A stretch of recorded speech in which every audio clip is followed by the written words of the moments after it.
it's one or the other. I think everyone knows who Jenkins is. If you say Will, someone would be like, Which Will? yeah, which Will? So Yeah. You go by last name typically. I think most people just call me Ari. Yeah. Okay. Yeah, because like there's not many Aris probably at MoLo or like Coyote. Not that Yeah. All right. So Ari, before we get into all the other stuff, Yeah. curious, how did you get into the freight world? Yeah. So how it really started was in 2016. I was in my junior year of college, didn't know what freight was, had never really thought about it, but I started going to some career fairs at Indiana University, mostly geared towards sales. And I saw C.H. Robinson, Coyote, and I remember chatting with Coyote, and I was like, I think I know someone that works there. So I had reached out to him, and I was like, hey, I'm applying for a summer internship. Do you think you could maybe put in a word or maybe, tell me what it's all about?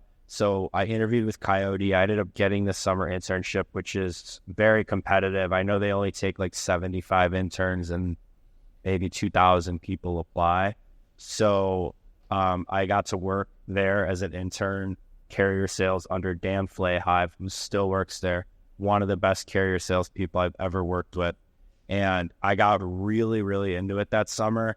I think a lot of people view the internships, especially an internship there, as like kind of a party, a summer in Chicago, go out for drinks after your friends. And Dan, he was like, listen, he's like, I'll make it worth your while if you book a lot of freight. And I knew what that meant. And I hustled, and I was finishing at the top of the leaderboard every week for carrier sales. And I saw how much money I could potentially be making. And after the internship was over, they offered me a full-time job, and I got to go through my senior year of college without having to look for a job. Wow, that's awesome. Yeah. So you did the summer internship, went back to IU to finish your senior year. Yeah. And then you went back to be a full-time employee. Yeah. Which is what, 2017? Yeah.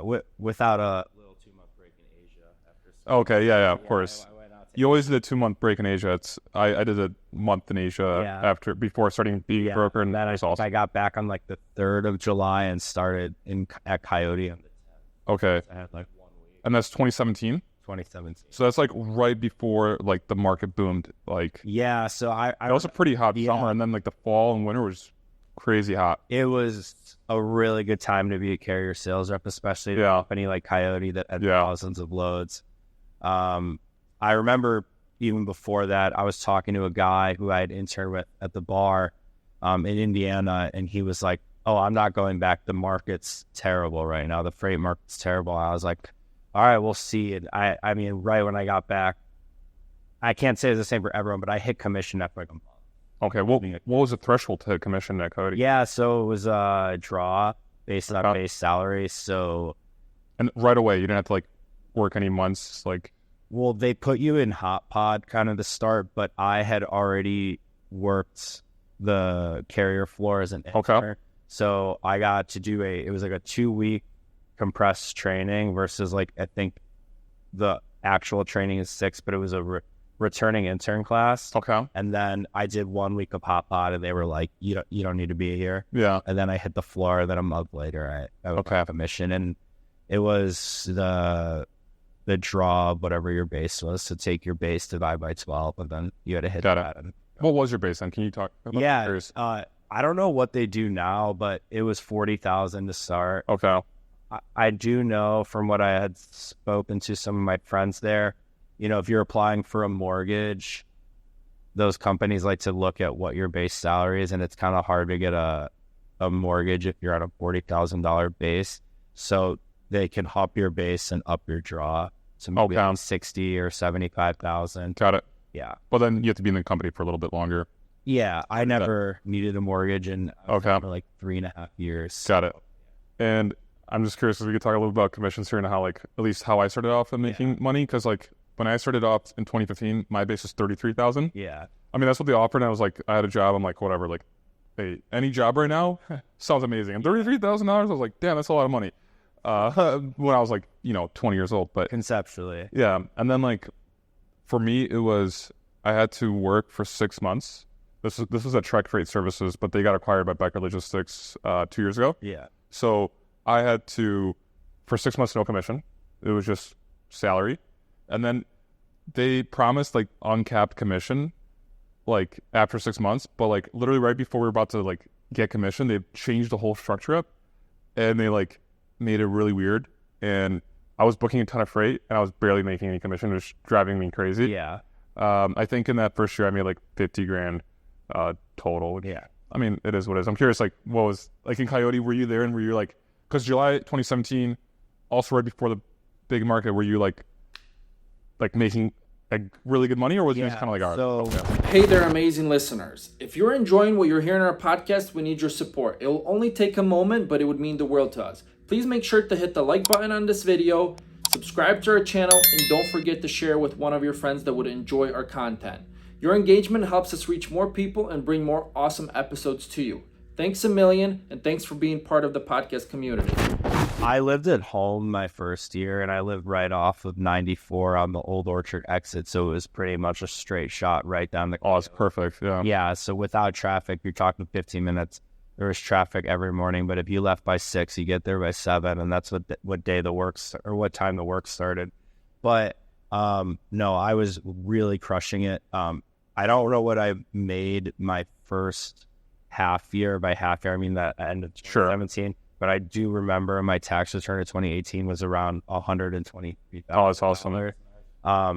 But, you know, Coyote, I think compared to a lot of other brokers, like there's just so much freight. Yeah. And they made it so easy to book freight, especially, you know, you guys have probably heard that Bazooka is like the best TMS out there.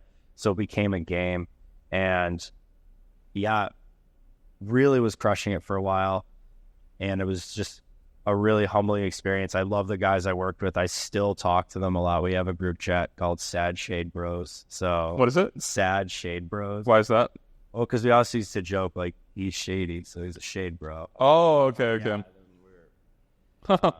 Yeah, so that was kind of it. But yeah, it was Coyote was one of those places. I don't know what it's like now because I don't work there anymore, and they just got bought by RXO. But yeah, truly, it was one of those places where if you came in as a carrier sales rep or even a customer sales rep, and you're like, I'm gonna grind, you were gonna make 6 figures. Okay, nice. Love that. How many loads would it take to basically on average, like to cover the draw?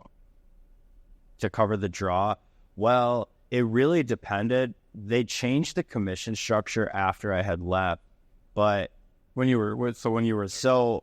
again, it varied because you had guys. Coyote liked to advertise the top movers as the guys who moved the most freight, but that didn't necessarily mean the most margin. So you got, I think it was 10% of whatever the gross margin was.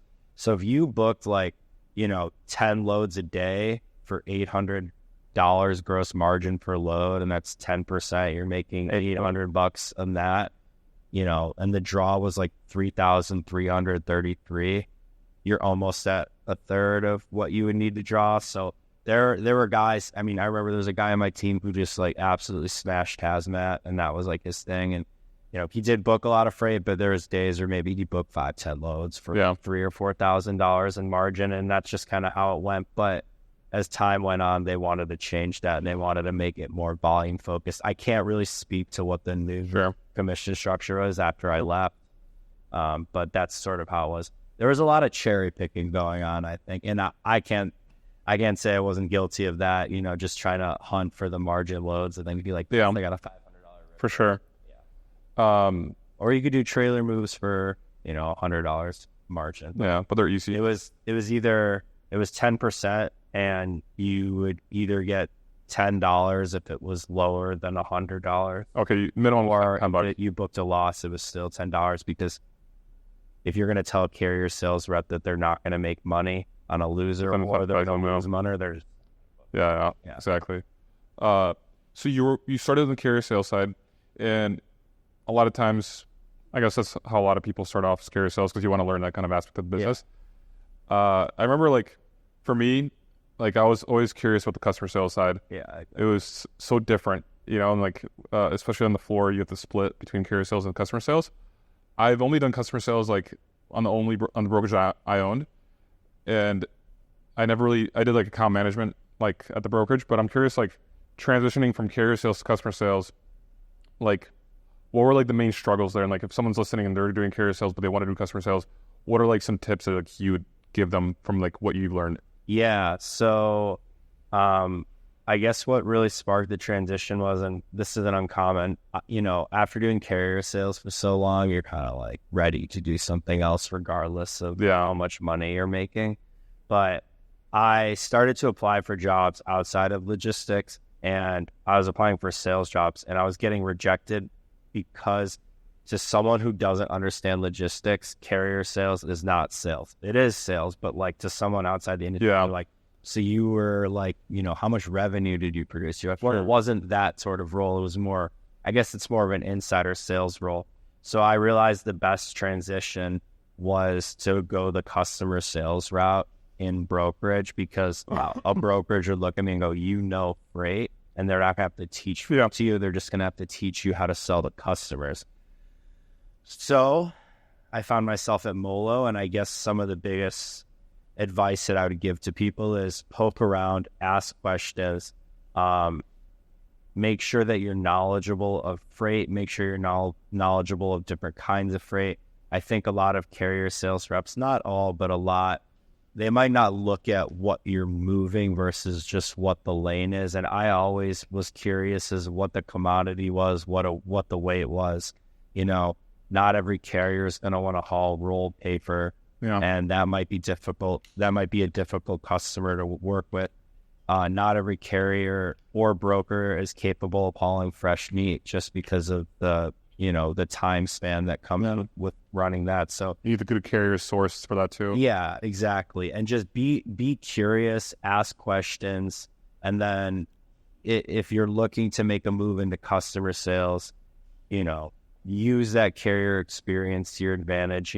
If you had never worked in freight, I don't think that it would take someone experienced to realize that a carrier is not going to want to pick up at 9 a.m. and deliver the next day at 11 p.m. on a 300-mile run. Yeah, there's a meme made about that today. Yeah. Maybe we'll have it featured Derek.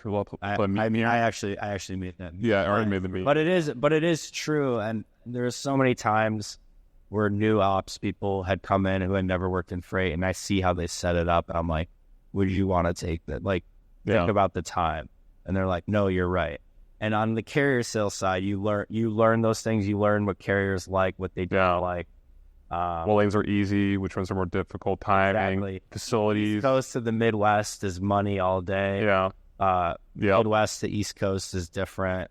3 times more expensive. 3 times more expensive. Outbound Florida anywhere is pretty much money. $1 a mile. So you'll learn those things on the carrier side, and then you'll transition over to the customer side, and you'll get to learn different sales techniques on approaching customers, but your freight knowledge is there. ePay Manager, powered by OTR Solutions, is a back office automation and carrier payments platform that revolutionizes brokerage back offices with their proactive invoicing workflow, a centralized portal that gets you out of your email. Learn more about ePay by visiting epaymanager.com or text ePayFC to 80483 to see what they can do for your brokerage. Yeah, in my opinion, it's a lot better to start with carrier sales and then transition to customer sales and vice versa. I agree. Yeah. Okay, so customer sales wise, like, what were your tools? What were you doing to like source leads, get customers? Like, so how'd you go around that? Will Jenkins, shout out Will, he was my manager at MoLo, and he did an incredible job of kind of teaching me how to think as a customer sales rep. Not every broker is willing to pay for Zoom Info. I did have a Zoom Info subscription, but that was great. But there's a lot of other techniques outside of Zoom Info. One thing that Will taught me, which I probably never would have thought about, is, Google a shipper on the map and go into Street View and look for all the different shippers around it. Oftentimes, these guys are kind of in an industrial yard, and there might be 3 or 4 other companies around there. Sure. Another thing that I did was there's a lot of stuff that kind of falls through the cracks, and oftentimes you have big customers, whether it's Anheuser-Busch, Kraft, that are picking up from a facility and either delivering to their own or another. And I would go through those customer accounts and I would look at each individual load, and then I would look at the shipper and the receiver and see if that's something something that someone was already working on. And oftentimes I did find leads and find shippers that would give us a couple of loads just from that. And you have an easy in already because you could call and you could be like, hey, I'm calling about this load that delivered. And they go, we'll transfer you over. Yeah. Like, I'm looking to see if you have freight. You already have an in through the customer that you're currently working with. And then just start asking questions. Just be like, hey, we delivered in your facility.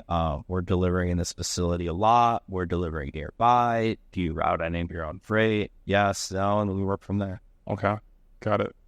Should you have any questions on that in terms of shipper CRM? I'm curious. No, it's cool to see that Will was also using like the Google kind of street view approach, which is on the ground understanding of like what's in that area is like it's not something that you can kind of get without. You can't find out the shippers without actually seeing the physical building, and the tenants, all this stuff, right? So, no, I thought that was pretty cool. But what did you see as like, let's say, the biggest mental change that you had to do, like between carrier sales and customer sales? I think when you talk to carriers, a lot of the times it's very informal, and like your approach could be informal. There's cues that get tossed around. The carriers, and they'll send you ridiculous stuff, and you'll send them ridiculous stuff. But when you approach a customer, you need to be a little more buttoned up and a little more professional. But at the end of the day, they're also freight people. So I think once you kind of, get to know them, and you kind of let your guard down a little bit. But the difference is, you're paying the carriers, and like they could choose not to work with you, but the customer's paying you, and you kind of sometimes have no choice but to agree with them. I remember I had an instant large customer, and I'm still like pissed off about it, but picked up a load from Denver to Oklahoma, no issues, picked up, delivered, and then they said it was the wrong load number. And I was like, okay, but it was supposed to deliver in Oklahoma, right? And they're like, yeah. Like, okay, well, just tender us we'll get the other one. They're like, no, we're not paying you for the load that you picked up. I was like, yeah, but it needed to go to Oklahoma anyway, and they still loaded. And they're like, well, it's your driver's fault. He didn't check the right load number, and they wouldn't pay for the load out of here. So it was like 17 or 18. That's ridiculous. Out of pocket, but we were doing like 10K in margin with them, and more high value. Yeah, and they were a high volume customer, so you just kind of had to like eat it, and move on. But with carriers, you obviously want to treat your carriers right, but I think there's more of, no, this is how it's going to go. We're paying you. Yeah, it's just like with the you're in control, just like the shipper's in control of paying you, you're in control of paying the carrier. But then at the end of the day, you don't want to work with a customer that treats you like shit. You want them to treat you like a partner. Totally. That is an adjustment in terms of kind of like, it's their rules, it's their freight. You're not allowed to renegotiate during the terms of the contract, but they're allowed to renegotiate during the terms of the contract. And that happens all the time. Sure. That's why it's important to find good people and good customers that actually value. Yeah. That's nice. And you started in April 2021 MoLo, right? So and then in like August or November they got acquired by ArcBest. When was that? Yeah, so I think it was in October. It was announced that we were getting acquired by ArcBest, and then in November the deal had completed. Okay. Curious, like what changes occurred, like when ArcBest came in? Did you like notice any changes? Yeah. So first of all, which is an unfortunate thing, and is, they're like, hey, how are we going to divvy up this account? Or, hey, this lead that you've been working on, who is going to get it? Someone from ArcBest is also leading. So they cut the lead list. And then I personally was lucky enough to not lose any accounts, but some people did. Another really big change, and I don't think anyone will disagree with you on this, is we were using the CRM at the time in Mastermind, which was the Mastery. Mastermind MoLo's TMS, and we had to move to ArcBest TMS, which was called Pace. That's their own TMS. It was their own TMS, and it was like the biggest piece of shit like I've ever seen in my entire like. There was no automation functions on it. It was slow. It would freeze. You'd have to reload. Everyone hated working in Pace. That's funny. What were some like really key automation functionality that Mastermind had? I didn't work in it for that long. That made it seem like when you switched to ArcBest, you're like, all I could say is it was just easier to toggle between pages on Mastery than it was on Pace. But Pace was like 1994 Oracle, really, really brutal. And people kind of just stopped working in it because it was so bad. And it was, and then So the whole TMS was changed over. No, the TMS didn't change. It was just the CRM. Okay. So Mastermind it had the CRM and the TMS. We were still using that as the TMS, but we had to switch to the CRM and ArcBest. And it was really bad. And I remember we had a call one day. They're like, "Why isn't anyone making any activities in Pace?" I left the company, but they did change it to Salesforce because they were like, "Do you have any feedback for us?" We're like, "Yeah, this thing's a piece of shit." It was so brutal. And Mastermind, is that like a CRM that Jeff Silver's team built into Mastery, or is that also like a different like integration? It's like in the customer. It's files. actually like its own product inside of Mastery as a CRM. Yeah. Okay. And since you worked on Bazooka and Mastery, like were they very similar systems? Today's episode is also brought to you by Control Chain. Struggling to find loads? Control Chain offers a cost-effective solution for carriers to secure more freight contracts with reliable shippers. Sign up at controlchain.com and start receiving loads today. And you also worked, I guess, in different roles because one was carrier. Yeah, so I never really dabbled in the customer files or the customer CRM and Bazooka. I'm sure it was really good, but they were drastically different. At least, I don't know how much Bazooka has changed, but it was an app on the computer where Mastery is web-based. Okay. And Bazooka, everything is color-coded. So, like, if a load is hot, put a little chili. I had that in my TMS. Yeah. If the load is on hold, it's in turquoise. I love the color coding on it. Yeah. I don't remember all the color codings because it's been almost 4 years now, but that was all color-coded, and Mastery was black and white, but Mastery was also very good to work in. I remember one thing in particular was only one person could be locked in a load at a time in Bazooka for everything. So if a customer rep needed to get in there and change a time, they needed the carrier rep to jump out. But if you put a hot load on the board, every carrier rep is going to be trying to get in. Yeah, unlocking it. Yeah. So in Mastery, though, a carrier rep was able to be locked in the load, and they'd be the only carrier rep locked in. But if you were on the customer side, you were still able to go in and make changes. Smart. You just couldn't book the load, but you weren't even trying to book the load, so it didn't matter. Yeah. Okay. Interesting.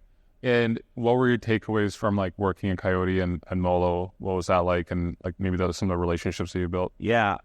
So both were amazing experiences. I just think the Silvers in general just know how to run companies, and they know how to treat people right.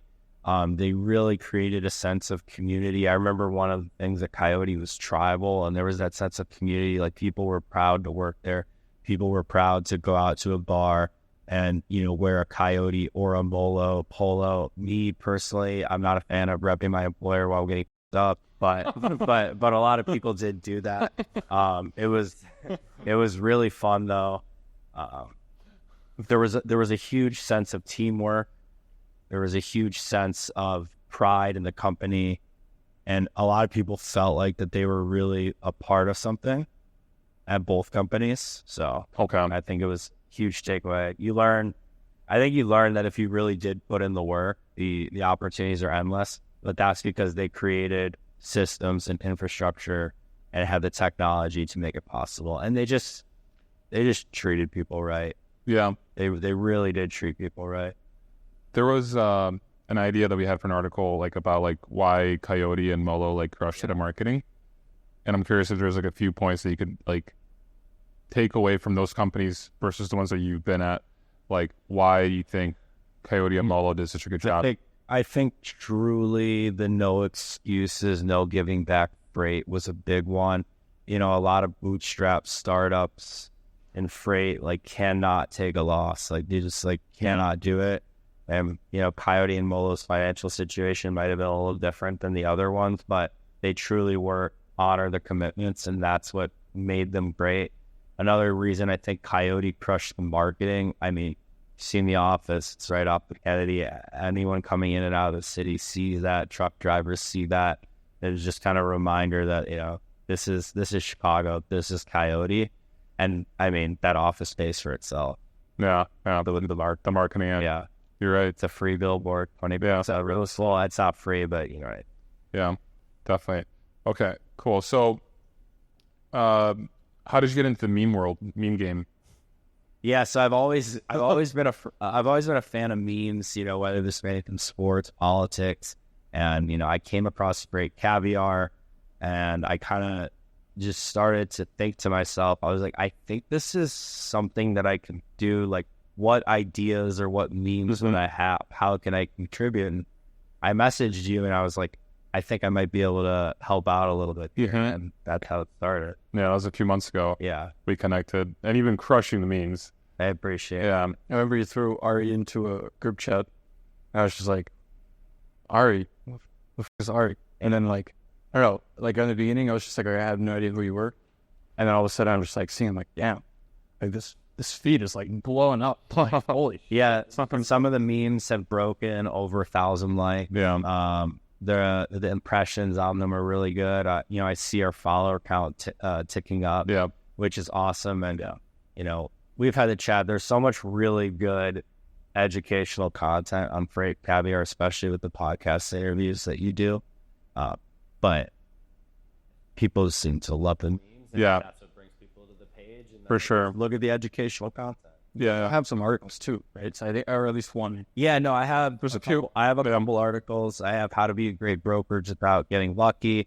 I have the 10 things to look for if you're looking to change jobs. That's really good. If you're looking to change jobs, like a brokerage job, check out Ari's article on FreightCaviar.com. 10 things to look at. One thing I learned after I left is not every brokerage runs like Coyote and MoLo, so it's important to ask the right question. Sure. Yeah, you got lucky with your first experience being Coyote, and you saw like the high standard. Yeah. Then like it's and then the second one being MoLo. Yeah. Yeah, there's a few in between, but we're not going to get into all that. I guess. Yeah, small ones in between. But as I mentioned, I think it's important that you check out the article because it does have the valuable questions to ask. Yeah. Not every small brokerage is ethical and or run correctly. And you experienced it firsthand because you left like Coyote and MoLo and you saw the other companies, and that's when you got that list of the 10. Yeah, it all came from personal. Yeah, personal experience, exactly. Okay, and then Ari, can you tell us a little bit about what you're working on nowadays? Yeah, you got the memes on the side. Yeah. What's the favorite meme so far that you? My favorite meme so far. So I created a Google Doc that has the links to all the ones. Oh, I love that. Posted. I know the most liked one was the little girl like smiling at the camera like this with the house on fire. Yeah. That got like maybe like 1,200 likes. I have to go back over 1,000. I'm a huge sports guy, and I think the clip from The Last Dance for Dennis Rodman is click go here.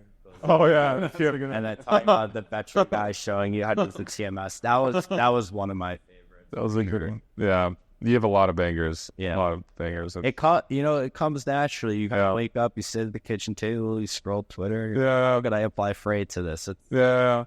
I guess how my brain works. Yeah. I get like some random ideas. Usually like the ones like that are good, like so random, and like I look at something like the Donald Trump looking at like the Twitter space. Yeah, that would crush. I've done that before. I remember there was a day a lot happened, and I was really, really frustrated with carriers. I had load bouncing. I had detention requests, everything. So I posted a load from, I think it was Miami to Chicago for like 4,000 to pick up immediately to my email. And I just like remember like my email froze because I got so many. And then I had carrier reps messaging me about where the load was. I was like, oh no, it was just like a test, like the customer's bringing it back. But I just wanted to play a little trick on the carrier. I was so mad. Yeah. That's funny. I remember I was an agent at a company called Tanager Logistics for a few months. I got fired from there, and rightly so. But I just started making the shipping pallets account right then, and I spend most of my time like on Instagram making memes. And I put in all the DAT postings, follow shipping pallets on Instagram, and then like I get a message from like one of the managers like, delete this immediately, like just because they don't want to like. Was that while you were working there? Yeah, it was wild. I was working because I was posting loads Yeah. on their account. I mean, because I was trying to cover their freight. Okay. And I was putting in the notes, follow shipping pallets on Instagram, like every single post. There's like two notes slides. There's one, there's notes 1, notes 2, and I put on both in caps. Yeah. And then I was told not to. Did it work? I think so. I mean, for sure. I mean, I think people were looking at the posting, so like, they're probably at least like someone was probably curious, like, oh, what's that? But okay, cool. So, Ari, now you're working on an entrepreneurial venture. Yeah. For your first time, I think that you're venturing off. What will you be working on? And I know this episode is being recorded on August 20th. Will come out probably in 4 weeks, and that's when you're launching. Yeah. Tell us a little bit about that. Yeah, so I kind of surveyed the whole scene, and, I had experience both good and bad working with recruiters. And I thought to myself, I would love to help people land in the right situations, and I'd love to help companies kind of consult on their processes going forward. This podcast is also brought to you by Highway, the carrier identity platform that's revolutionizing how freight brokers fight fraud. If you want to focus on what you do best and leave the worries of fraud behind, it's time to partner with Highway. Visit highway.com now to book a demo. Highway. It all starts with carrier identity. I love that. So it's exciting. Yeah. Yeah. What are like some emotions that you're feeling right now with this? In the past, not with this venture, but I've had a lot of, I wouldn't say I'm a very anxious person, but when sometimes starting a new job or leaving a job could be super, super anxious. And like, I'm just really relaxed, and I'm going to be 30 in November. And I'm just like, now is the time to kind of take the entrepreneurial route. Definitely. It's, when I was a child, I always dreamed of playing the NBA. And when I realized that was going to happen, I thought the next best thing was business and becoming a business person and an entrepreneur. So I'm really excited about it. It feels right. And we're going to move forward with it and, create one of the best recruiting firms out there. Love that. I'm bullish on you, Ari. And I appreciate that. Yeah. I'm excited for everything that you have in store. And you're crushing the memes on Freight Caviar and articles. So, yeah. Content king. Yeah. A lot of good stuff happening. Before we wrap up, Ari, is there anything you'd like to tell the audience, or any topics that you'd like to discuss that we maybe missed on? I think how I got the job at MoLo is pretty. Let's do it. I like that. Yeah. So between Coyote and MoLo, I worked at a small company, and there was, I'm not going to exactly name drop, but there was another company that was like, if you sit out your Coyote non-compete or you work somewhere else, we'll offer you a job. So I was like, that's probably my best route of action, because I liked working for this individual at Coyote. 6 months comes along, and he gives me the job offer, and the salary wasn't exactly where I wanted it to be, and I wanted to move customer side, and he was like, no, we're going to have to start you with a carrier. And I was thinking about it, and I had until the following Monday to decide.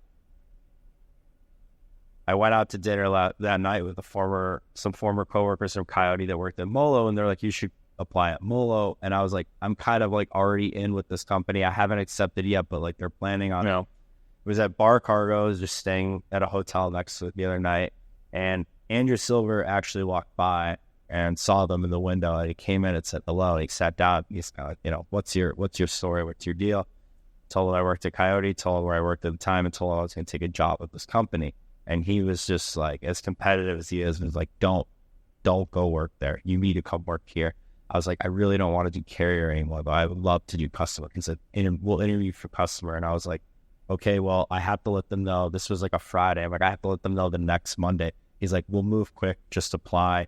I had an interview on Monday with HR, and then on Wednesday, I interviewed with Tyson Wimberly, who was then the VP of customer sales and Vogridge. And then by Friday or Saturday, they gave me an offer, and they were like, you could work remote from anywhere and better money and customer sales. And I was like, no brainer. The week before, I did not even think about applying. Yeah. And he just got me, and he was working at MoLo and working for Silver, Vogridge, and Will Jenkins. It's just an absolutely amazing experience. Some of the best times. I love that. Yeah. And that's also when you moved to Mexico, right? A few months later? Or? Yeah, so I started at MoLo in April of 2021, and I began to make my travel plans for January. And I went to Mexico City to start, had an Airbnb for 2 months. I stayed for 6 months, and then I went to Tel Aviv for a month and worked from 4 p.m. to midnight every day, which was it was fine for a month. That's what I did in Ukraine. Yeah, and then after that, I got the visa to live in Mexico, and I moved back there in December of 2022, and I've been living there ever since. Yeah. It's very, very easy to get a visa with Mexico. Just got to show proof of income.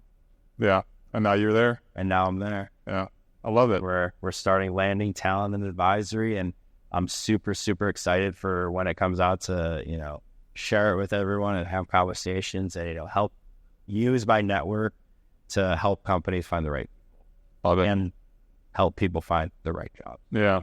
Hell yeah. Cool. Good stuff. Awesome. Ari, if anyone wants to reach out to you, what should they do? Yeah, you can message me on LinkedIn. You text me if you have my number, but I'll reply to you if you message me on LinkedIn, Instagram, Twitter. Yeah. Awesome. Good stuff, Ari. Thanks for being here. Thanks for having me, guys. Appreciate it. Oh, yeah. Thanks for tuning in to the Daily Freight Caviar podcast. If you enjoyed the podcast, or if you didn't, leave a review. Let me know what you think. I appreciate any feedback. If you'd like to have more Freight Caviar content, go to freightcaviar.com and subscribe to my email newsletter.